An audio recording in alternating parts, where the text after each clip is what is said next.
अस्सलामुअलैकुम। आज की वीडियो है माज़रत और माफ़ी में क्या फ़र्क है। आपकी फ़रमाइश पर यह वीडियो बनाई जा रही है, तो चलिए हम वीडियो शुरू करते हैं। माज़रत माज़रत में अगर आप ध्यान देंगे तो आपको इसमें एक लफ्ज़ छुपा हुआ मिलेगा, उज़्र।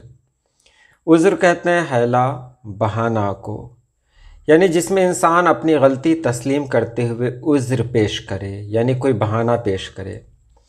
कोई इंसान है जिससे कोई गलती हो गई, गलती तो हो ही जाती है, इंसान है तो गलती होगी ही।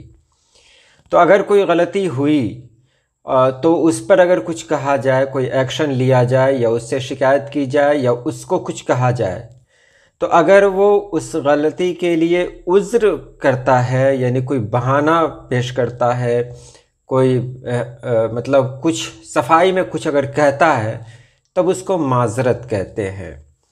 तो माज़रत को आपने समझ लिया। इसके बाद है माफ़ी। माफ़ी कहते हैं जिसमें इंसान बग़ैर उज़्र के अपनी गलती तस्लीम कर ले।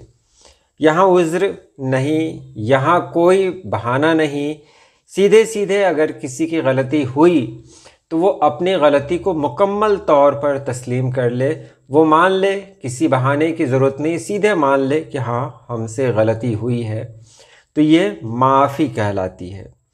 तो माज़रत कहते हैं जिसमें गलती तो दोनों में है, माज़रत में भी माफ़ी में भी। तो माज़रत चाहता हूँ, मैं माफ़ी चाहता हूँ। तो माज़रत चाहता हूँ ये कहने से पहले उज़्र तलाश किया जाता है, कोई बहाना पेश किया जाता है, कोई दलील दी जाती है, कोई सफाई दी जाती है। तो ये माज़रत हुआ। कहने का मतलब ये है कि मैं ऐसा नहीं चाहता था कि ये हो, लेकिन मैंने ये सोच कर ये काम किया, तो ये तो माज़रत में आया। माफ़ी में है सीधे सीधे आपको कह देना है कि नहीं, मैंने जो कुछ भी किया मुझसे गलती हो गई, मैं अपनी गलती को मानता हूँ, मुझे माफ़ी चाहिए। तो ये माज़रत और माफ़ी में फ़र्क हुआ। उम्मीद है आपने समझ लिया होगा।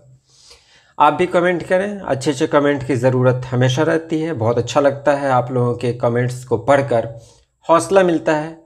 तो चलिए आज के लिए इतना ही। अल्लाह पाक आप सभी लोगों को खुश रखे, आबाद रखे। अल्लाह हाफिज़।